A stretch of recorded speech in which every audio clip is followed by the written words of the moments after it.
직업 방송과 연합뉴스 TV가 함께 만드는 취업 전문 뉴스 투데이 고용 플러스입니다. 다양한 생활용품을 1,000원, 2,000원에 판매하는 다이소는 경제 불황 속에서 큰 인기를 끌며 세력을 확장했습니다. 그런데 몸집이 너무 커진 걸까요? 동네 문구점들이 다이소 때문에 매출이 줄었다며 다이소를 규제해달라고 주장하고 있습니다. 이 논쟁은 국정감사까지 갔습니다. 김보윤 기자입니다. 생활용품 유통업체 다이소가 매장 수를 늘리며 몸집을 불리고 있습니다. 지난달 말 기준으로 전국의 다이소 매장은 1,200개로 2달 전보다 10개나 늘었습니다. 커피 전문점 스타벅스보다도 매장 수가 많습니다. 지하철 신촌역 주변에는 걸어서 15분 거리에 매장이 6개나 몰려 있지만 별다른 규제는 없습니다. 전문 매장으로 분류되는 다이소는 출점 제한 등 유통산업발전법의 규제를 받는 대상이 아니기 때문입니다. 특히 다이소가 생활용품뿐 아니라 볼펜 같은 문구류도 취급하다 보니 동네 작은 문구점들은 설 곳이 사라졌다며 호소하고 있습니다. 국민의당 이찬열 의원에 따르면 전국 459개 문구점을 대상으로 조사한 결과 93%가 다이소 때문에 매출이 줄었다고 답했습니다. 하지만 다이소는 이를 근거로 다이소에 대한 규제를 주장하는 건 설득력이 없다며 맞서고 있습니다. 동네 문구점을 위협하는 건 온라인 상점이나 문구 전문점의 영향력이 더 크다는 겁니다. 결국 다이소와 문구점 사이의 논쟁은 국정감사로 넘어갔습니다. 국감에 출석한 문구공업협동조합 측은 공정거래위원회와 중소벤처기업부가 나서 골목 상권을 지켜달라고 주장했습니다. 연합뉴스 TV 김보윤입니다. 네, 3년 전 화물차에서 음식을 팔 수 있도록 법이 바뀌었습니다. 한때 규제개혁과 창업의 상징이던 푸드트럭 이야기인데요. 하지만 정부의 무관심 속에 푸드트럭 상당수가 석 달도 안 돼서 문을 닫는 것으로 나타났습니다. 이준음 기자입니다. 다양한 음식을 선보이는 푸드트럭 행렬이 사람들의 발길을 붙잡습니다. 하지만 실제로는 이 같은 지방자치단체 행사나 대학 축제를 빼면 수익이 나는 곳은 극히 드뭅니다. 기존 상권과의 마찰을 피하려다 보니 장소가 제한적이고 그나마도 유동인구가 적은 곳에만 영업 허가가 나기 때문입니다. 공원이라든지 그런 쪽에 규제가 다 풀렸다고 해요, 법적으로. 영업을 하려고 하면은 그분들이 허가를 또 안 내주는 경우들도 있거든요. 이동 영업인데 영업할 곳이 없거든요. 이렇다 보니 보통 때는 하루 매출 10만 원을 넘기가 쉽지 않습니다. 올해 9월까지 영업 신고를 한 푸드트럭은 서울에만 626대, 이 가운데 30%인 192대가 장사를 접었습니다. 폐업한 푸드트럭의 영업일수는 평균 80일에 불과했습니다. 심지어 4대 중 1대는 열흘 안에 문을 닫았습니다. 이미 1호 푸드트럭이 폐업했고 지난 2015년 등록한 푸드트럭 52대 가운데 살아남은 건 1대뿐입니다. 정부가 국정 5년 5개년 계획을 발표하면서 대대적인 소상공인 지원 정책을 내놓았지만 여기에도 푸드트럭에 대한 내용은 전무한 실정이고요. 청년 취약계층의 일자리 창출 대안으로 실시된 푸드트럭 사업이 또 한 번의 시련으로 상처가 되지 않도록 한때 규제 개혁과 청년 창업의 상징으로 꼽혔던 푸드트럭. 정부의 무관심 속에 자영업자의 무덤으로 전락하는 것 아니냐는 우려의 목소리가 커지고 있습니다. 연합뉴스 TV 이준음입니다. 문재인 대통령은 장시간 노동과 과로를 당연시하는 사회가 계속돼서는 안 된다며 근로기준법 개정 추진 의지를 밝혔습니다. 하지만 추가 비용에 대한 우려를 나타내며 탄력적 적용이 필요하다는 목소리도 나오고 있습니다. 김지수 기자입니다. 청와대 수석 보좌관 회의를 주재한 문재인 대통령은 한국 사회의 가장 큰 화두 중 하나로 과로 사회를 지목하면서 근로기준법 개정 필요성을 강조했습니다. OECD 평균을 연간 300시간이나 초과하는 고강도 노동 탓에 집배원 과로사와 고속버스 대형 사고 등 과로 사회의 참사가 늘고 있다는 겁니다. 장시간 노동과 과로를 당연시하는 사회가 더 이상 계속되어서는 안 됩니다. 문 대통령은 만약 국회가 법안을 처리하지 않으면 고용노동부의 행정해석을 바꿔서라도 주당 52시간 노동을 관철시키겠다는 의지를 드러냈습니다. 문 대통령이 행정해석 우선 개정 방법을 제시할 정도로 강한 의지를 피력한 만큼 정부와 여당은 정책 도입에 더 속도를 낼 전망입니다. 재계 일각에선 추가 비용 발생에 따른 노사 갈등에 대한 우려의 목소리도 있습니다. 주 52시간 단축 이후 현재 생산량을 유지하기 위해 기업이 추가로 부담해야 하는 비용이 연간 12조 3천억 원에 이른다는 연구 결과도 나왔습니다. 도금, 금형 등 뿌리 산업의 경우 근로시간 단축으로 인력난이 더 심해지고 국제 경쟁력도 떨어질 것이란 주장도 있습니다. 이에 업종 특성에 맞춘 탄력적 운용 등 향후 근로시간 단축을 둘러싼 논란은 이어질 것으로 보입니다. 연합뉴스TV 김지수입니다. 배우 상위 1%는 연평균 20억 원 넘게 벌었지만 대다수 배우는 한 달에 60만 원도 채 벌지 못하는 것으로 조사됐습니다. 국회 기획재정위원회 더불어민주당 박광훈 의원이 국세청에서 받은 자료에 따르면 지난해 배우로 수입을 신고한 15,870명의 연평균 수입은 4,200만 원이었습니다. 이 중 상위 1%는 연평균 20억 800만 원을 벌어들인 반면 하위 90%의 연평균 수입은 620만 원으로 쏠림 현상이 심했습니다. 가수의 경우도 상위 1%는 연평균 42억 6천만 원을 벌었지만 하위 90%의 수입은 870만 원에 그쳤습니다. 시내 직장으로 불리는 코트라에서 입사 5년 미만 20대에서 30대 젊은 직원들의 퇴사율이 높은 것으로 나타났습니다. 자유한국당 김정훈 의원이 코트라에서 받은 자료에 따르면 지난 2012년부터 올해 9월까지 정년퇴직을 제외한 퇴직자 125명 가운데 입사 5년 미만이 49%인 61명에 달했습니다. 퇴직자 10명 중 6명 이상은 20, 30대로 확인됐습니다.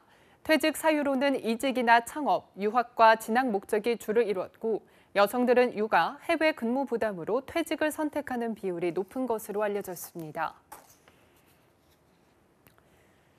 통일부는 개성공단 기업인들의 방북 의사를 북측에 전달하도록 방안들을 모색하겠다고 밝혔습니다. 백태현 통일부 대변인은 가급적 빠른 시일 내에 문제가 매듭지어질 수 있도록 관계부처와 협의하겠다며 이같이 말했습니다. 통일부는 이르면 이번 주 방북 의사를 전달한다는 방침인 것으로 알려졌습니다. 남북 간 연락 채널이 끊긴 상황을 고려하면 전달 방식은 언론을 통한 정부 입장 발표 가능성이 가장 높아 보입니다. 백 대변인은 미국이 러시아를 통해 북한 설득을 시도하는 것 같다는 김덕용 민주평통 수석 부의장의 언급과 관련해서는 구체적인 정보를 갖고 있지 않다고 답했습니다. 지난 7월 차관급 외청에서 장관급 부처로 승격한 중소벤처기업부가 첫 국정감사를 받았습니다. 장관 공석과 정책 공백에 대한 지적이 잇따르는 가운데 중기부는 최근 논란이 일고 있는 공영 홈쇼핑의 감사와 가구 공용 이케아에 대한 규제를 검토하겠다고 밝혔습니다. 김종성 기자입니다. 중소벤처기업부 국정감사장, 장관 자리에 최수규 차관이 앉아 있습니다. 중기부는 출범 후 80여일째 장관이 공석인 상태. 초반부터 의원들의 목소리가 높아졌습니다. 장관님이 안 계시다 보니까 그 밑에 관리관과 이사관도 공석이에요. 7군데나 됩니다. 업무가 어떻게 돌아갑니까? 중기부 국감에서는 공영 홈쇼핑 직원들의 내부 정보 이용 주식 매입과 납품 유착, 임원 성추문 등 비위 의혹들이 쏟아졌습니다. 산하기관의 기강회의를 주무부처인 중기부가 방치하고 있다는 지적도 나왔습니다. 장관 직무를 대신하고 있는 최수규 차관은 감사를 통해 진위 파악에 나서겠다는 뜻을 밝혔습니다. 대기업의 골목상권 침해를 막기 위한 대책이 부실하다는 지적도 잇따랐습니다. 중기부는 최근 영업규제 대상에서 벗어나 논란을 빚고 있는 이케아 등 가구 전문점에 대한 규제 여부를 검토하겠다고 설명했습니다. 또 중소기업과 소상공인 생태계를 어지럽히는 행위를 좌시하지 않겠다고 덧붙였습니다. 불공정 행위 근절을 위해 사전 감시와 사후 처벌을 강화하도록 관계부처와 적극 협력하겠습니다. 일부 의원들은 중기부가 중소기업과 소상공인 문제에 적극 대응할 수 있도록 중기부에 더 강한 권한을 줘야 한다고 주장했습니다. 연합뉴스TV 김종성입니다. 자동차 등을 구입할 때 카드사로부터 미리 포인트를 받아 사용하고는 하는데 이런 선포인트가 과소비를 부추기는 것으로 나타났습니다. 선포인트를 사용하는 사람이 일반 카드를 사용하는 사람보다 연간 1.6배, 530만 원을 더 지출하는 것으로 나타났습니다. 박진영 기자의 단독 보도입니다. 신용카드사로부터 미리 받은 포인트, 이른바 선포인트를 활용하는 소비자들이 점점 늘고 있습니다. 자동차, 에어컨, 휴대전화 등 값비싼 상품을 구입할 때 선포인트를 사용하면 돈을 아낄 수 있기 때문입니다. 이후 일정 기간 카드 이용 실적만큼 쌓이는 포인트로 갚아야 하는데 현 소비 패턴을 유지하면 큰 부담이 없다고 생각해 쉽게 사용하고 있습니다. 하지만 예상보다 카드 지출이 크게 늘어난 것으로 조사됐습니다. 2013년부터 올해 6월까지 선포인트 서비스를 이용한 소비자는 일반 소비자에 비해 1.6배나 지출이 많았습니다. 한 달 평균 44만 원 정도 더 사용했는데 1년으로 계산했을 때 530만 원 더 쓴 겁니다. 선포인트를 상환해야 한다는 심리적 부담 때문에 불합리한 지출이 늘어나는 경우가 많은데요. 합리적 소비를 유도하기 위해서 금융당국이 선포인트의 유의점을 적극적으로 홍보할 필요가 있습니다. 문제는 포인트로 상환하지 못해 현금으로 내는 금액도 상당히 많다는 겁니다. 지난 5년간 카드사들은 2조 2,444억 원을 선포인트로 신규 지급했는데 이 중 1조 1,377억 원, 50.6%는 현금으로 상환됐습니다. 지출이 늘었어도 절반 가까이는 포인트 부족, 중도 상환 등의 이유로 현금으로 갚은 겁니다. 선포인트로 인한 과소비를 줄이기 위해서는 자신이 할인받을 금액과 상환해야 하는 금액을 미리 따져보고 평소 카드 사용 규모로 무리가 없는 범위에서 이용하는 것이 필요합니다. 연합뉴스TV 박진영입니다. 금융권 공공기관 7곳이 연내 약 400명을 채용합니다. 금융위원회가 국회 정무위원회에 제출한 국정감사 자료에 따르면 금융감독원과 예탁결제원, 산업은행 등 7개 공공기관이 밝힌 연내 정규직 채용 계획은 인원은 395명입니다. 채용 인원은 금감원이 62명, 예탁결제원이 60명이며 산업은행과 신용보증기금이 각각 70명, 108명을 채용합니다. 이 밖에 예금보험공사와 주택금융공사, 자산관리공사도 채용을 진행 중이거나 진행할 계획입니다. 임대주택 임대료 과다 인상과 부실 시공으로 질타를 받은 부영그룹에 대해 일감 몰아주기 의혹이 제기됐습니다.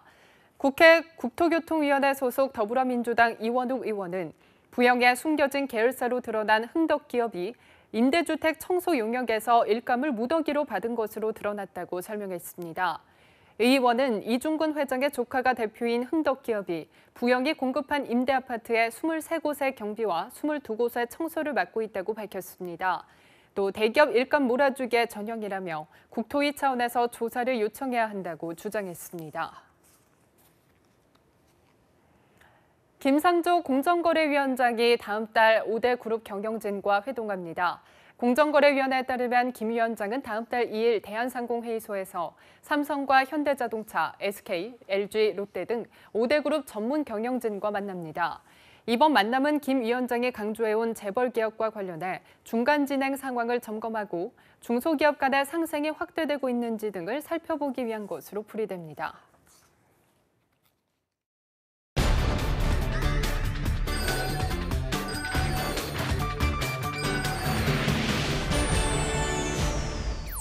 대한민국 50만 구직자 일자리 현황을 데이터로 풀어봅니다. 투데이 데이터 뉴스 시간 김아윤 캐스터와 함께합니다. 안녕하세요.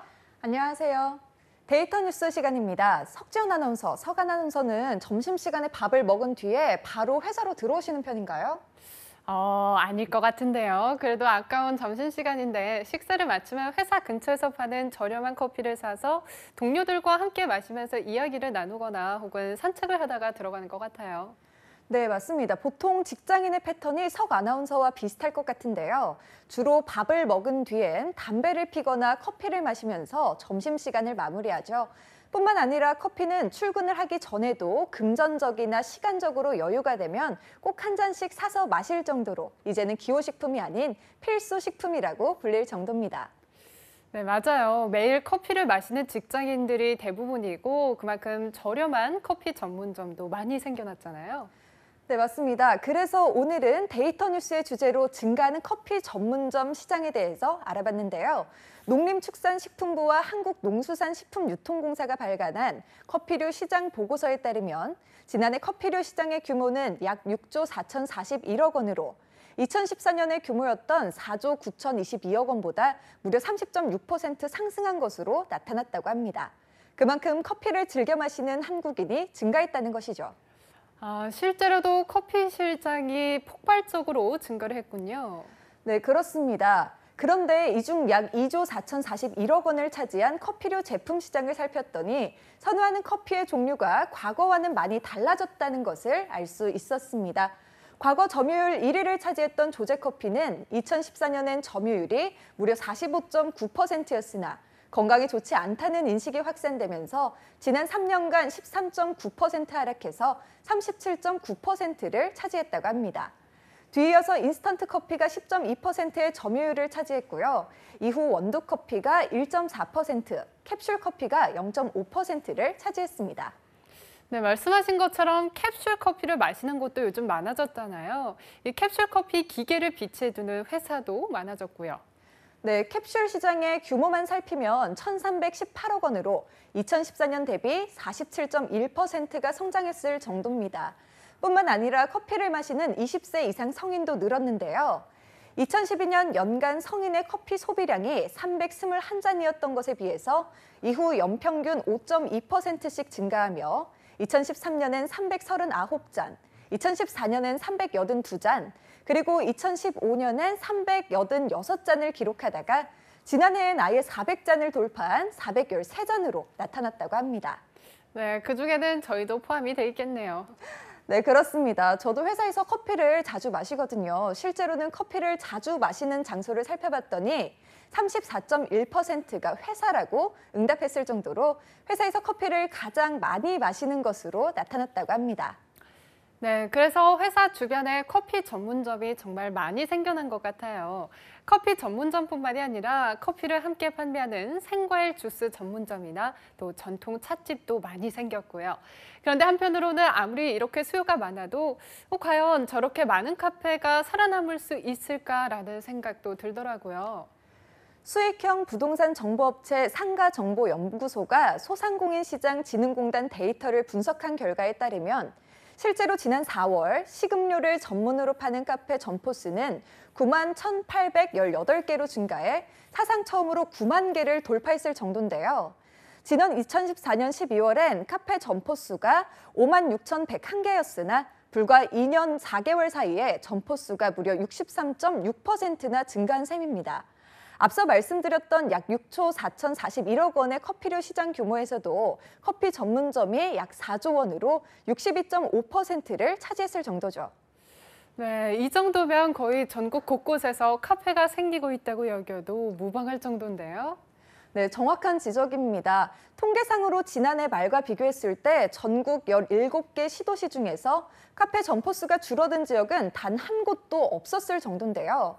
커피 전문점이 가장 많은 서울의 경우 지난 6월 19,588개로 정점을 찍은 뒤에 잠시 소강 상태를 보이다가 올해부터 다시 꾸준히 늘면서 지난 4월엔 서울에만 18,440개의 카페가 있는 것으로 조사됐습니다.